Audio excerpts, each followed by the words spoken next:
Hi, everybody. Welcome once again. This is Westchester Talk Radio. I'm Bob Marone. We are continuing with our series here with Hightower, Westchester.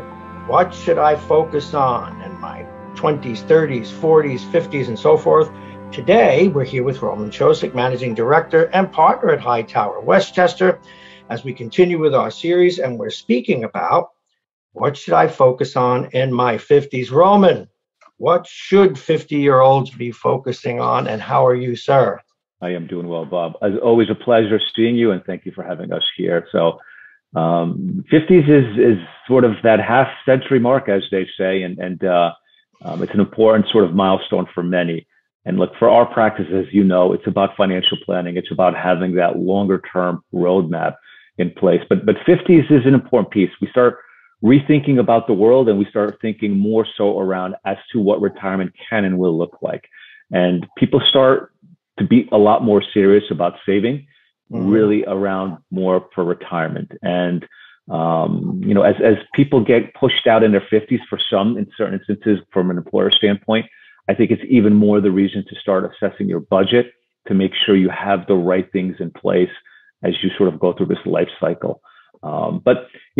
The focal point, I guess, for our clients' lens is about retirement planning. And it's about focusing on making sure you have the right things in place.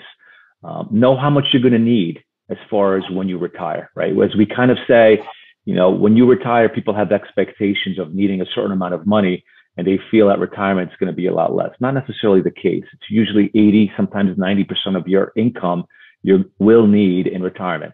When you then realize in retirement that you're slowing down, it will ultimately decrease for most. So it's about incorporating that whole viewpoint into the financial plan. Think about your expenses and have a budget, right? As far as your source of income, what will your future lifestyle look like? Is it going to be constantly as it is now, or is it going to look a lot different when you are done? And again, look at the things as from a social point of view, look at for retirement planning and the things that are going to be important from a longer term point of view. And be smart about preparing for it. Make sure you have an emergency fund. Usually it depends how we look at it. I mean, for some, it's 6 months to a year.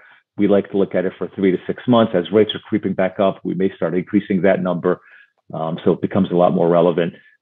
Pay off debt, which is an important piece of it. Start with the obvious, the higher interest rate things. Get rid of credit card debt, any card debt you may have, personal loans. And, the other part is about your mortgage, right? As we've seen a boom in the real estate market, people are buying new homes, they're upgrading their homes. But if you buy a home at age 50, 55, you take out a 30-year mortgage, you're going to pay it off at age 85. So, visualize this whole idea. If you're going to retire at age 65, 70, do you want to have a mortgage that's going to be there for another 15 or so, 20 years? That's a lot to think about. It really is. Now, some of the key concerns for many at this point are life and health care concerns. What can you tell us about that? Also, long-term care and life insurance. Yeah.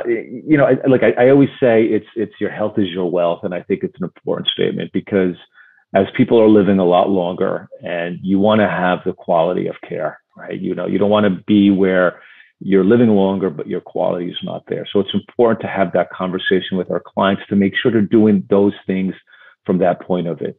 And just like you brought up, long-term care is something where we feel is vital. It needs to be looked at. It needs to be assessed.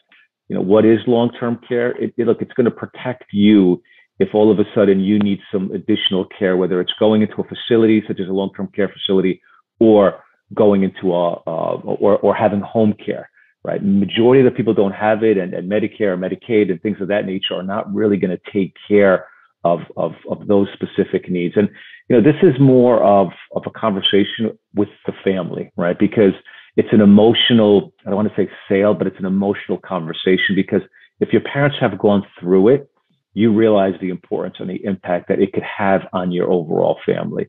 And, the one thing, and this is probably in our view, one of the biggest concerns that many of our clients have, look, they don't want to have their kids readjust their life to take care of them, right? So again, it's an important piece of that part of it as well. And, look, with respect to healthcare, reassess it, reassess your healthcare constantly. I have a dear friend who his company was bought out, and he had a former healthcare plan, and now the new one he has is horrible. So he's on Cobra. But, these are things that, as much as we don't pay attention as much, but they're extremely important to make sure it's done. Have an HSA account, an account where you're building money into a savings account for retirement. You don't have to use it every year, but this is another account that could build. You could invest those funds for future expenses. So when you retire, you have funds in there that will be utilized for healthcare. Look at life insurance. Again, as much as life insurance is, we focus from the entry point when people look at having a family, the life insurance piece needs to be reassessed, because perhaps when you're in your 50s, do you still need as much life insurance? Do you need that type of life insurance? Maybe you need a different type of a policy that has a long-term care rider on it. So again, look at those things. Also, disability insurance. If you have disability, does it still make sense? We had a doctor, a physician who was retiring in his 60s, and he just turned 60, and he had a significant amount of disability insurance that we completely cut out because he just doesn't need it anymore. So those are the things that you may be paying, and you don't realize that you're paying significantly more than you should be. We talked a lot about family earlier. We have heard a lot about the so-called sandwich generation, where they're looking up and they're looking down. Talk to us about this. Yeah. And then this is sort of the good and the bad of living longer, where somebody in their 50s, 60s, 70s, they have younger kids that are in their 30s or 40s now. They may have to take care of them. And at the same time, they have families or adults, older adults, that their parents that they're taking care of. So there's this sense of obligation or financial responsibility on both sides of it. Not only is it financially draining, but emotionally, it's extremely stressful. So if you have parents that are still alive, talk to them about their plan for housing and about care. I mean, these are important discussions about contingency plans. You may end up having to provide financial help for your parents, and need to start planning for that part of it. And if you're still supporting your kids in some capacity, you'll also have to include your financial plan as to how that's going to support them as well. One way of balancing it out is to make sure that you reassess your house, right? Maybe you need to downsize based upon your current circumstances. And again, that's going to reduce your expenses and maintenance, utilities, things of that nature, and give you the ability to have additional cash flow. So with that said, you're at an age where your children should come not necessarily second, but financially they should be looked at a little bit differently. I mean, the one thing that we've seen parents get in trouble around is them supporting their kids and neglecting or compromising their retirement, right? So they're going to take their 401k plan, borrow against it, support the educational needs for their kids. And it doesn't always make sense, because, no one's going to help you in retirement. I've yet to see in my 20 plus years of experience where our kids kind of come in, or kids come in and say, hey, you know what, I'm going to fully support you. And it does happen occasionally, but at the same time, this is something where adults, parents need to realize that, having student debt and having them have a sense of responsibility around it is not necessarily a bad thing.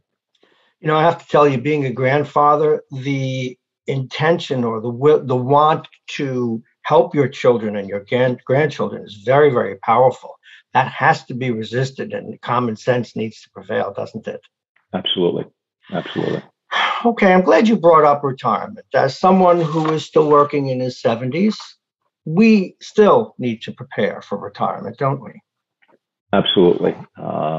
And retirement is something that we need to always assess, right? You have to look at your savings, you have to look at your investments, and you really have to look at your retirement and make sure that the investments that you have are properly allocated, right? I mean, risk, however we define it, means many different things for many different people. So make sure you have the right things from a budget, from a plan, and you're always reassessing those things. Always. Now, I know you've talked about maximizing retirement savings. You've talked about contributing to your investment account on a monthly basis. Can you say more about those two things? Sure. I mean, it's about, I mean, as you turn age 50, you have the ability to contribute a little bit more towards your retirement. So make sure you maximize your IRA, right? You could contribute up to $7,000, whether it's a Roth or traditional. There's also the ability to have a catch-up provision for your 401k plan, where you could contribute an additional $6,500 into the 401k plan. I mean, those things really add up. So certainly take advantage of those things. And you know, contribute on a monthly basis. Make sure you put some money away into an investment account, right? Because look, we tell many of our clients, in the ideal world, you want to have 3 accounts. You want to have something that's pre-tax, right? Like an IRA or a 401k plan. You want to have an investment account, which is taxed as capital gain when you do take those funds out, and if you have an investment account. And then you want to have a Roth account where that money is going to grow tax-free. And when you take those funds out, they're going to come out tax-free. This ultimately helps in the maximization from a tax standpoint. And again, as I said last, I mean, it's about monitoring all of your asset classes and making sure you're adjusting. And there's always things that are changing in the world, and you always want to find opportunities and reduce risk. I'd like to remind our folks, we're talking with Roman Chosik. He's the managing director and partner at Hightower Westchester. And this segment, what should I focus on in my 50s? And we're in our closing moments, and we know that time flies. And before you know it, retirement is front and center. Anything else you want to mention, Roman? Yeah, again, I think it's just refocusing on make sure you have a financial plan. Make sure within that plan there is a budget. Make sure you're updating everything from your wills, your trusts, and things of that nature. And take care of yourself. And like I said, having a trusted team, having somebody where they're in your corner, always looking out for your benefit. I mean, there's a significant amount of value with that. Again, whether it's an advisor, whether it's an accountant, whether it's an attorney. Wow. Any last comments before we go? I think that is great, Bob. It's always great seeing you. Thank you. There's a lot to think through and think about, but we'll all get there. We all will get there. We once again, folks, I'm Bob Marone for Westchester Talk Radio. We've been talking with Roman Chosik, managing director and partner at Hightower Westchester. This has been part of our series, What Should I Focus On in My 20s, 30s, 40s, 50s, 60s, and 70s? Check them all out. Thank you very much, Roman Chosik. Have a wonderful day and continued success. Thank you, Bob. You too. Hightower Westchester is a group of investment professionals registered with Hightower Securities LLC, member FINRA and SIPC, and with Hightower Advisors LLC, a registered investment advisor with the SEC. Securities are offered through Hightower Securities LLC. Advisory services are offered through Hightower Advisors LLC. This is not an offer to buy or sell securities. No investment process is free of risk, and there is no guarantee that the investment process or the investment opportunities referenced herein will be profitable. Past performance is not indicative of current or future performance and is not a guarantee. The investment opportunities referenced herein may not be suitable for all investors. All data and information referenced herein are from sources believed to be reliable. Any opinions, news, research, analyses, prices, or other information contained in this research is provided as a general market commentary. It does not constitute investment advice. Hightower Westchester and Hightower shall not in any way be liable for claims and make no expressed or implied representations or warranties as to the accuracy or completeness of the data and other information, or for statements or errors contained in or omissions from the obtained data and information referenced herein. The data and information are provided as of the date referenced. Such data and information are subject to change without notice. This podcast was created for informational purposes only. The opinions expressed are solely those of Hightower Westchester and do not represent those of Hightower Advisors LLC or any of its affiliates. Hightower Advisors do not provide tax or legal advice. This material was not intended or written to be used or presented to any entity as tax advice or tax information. Tax laws vary based on the client's individual circumstances and can change at any time without notice. Clients are urged to consult their tax or legal advisor before establishing a retirement plan.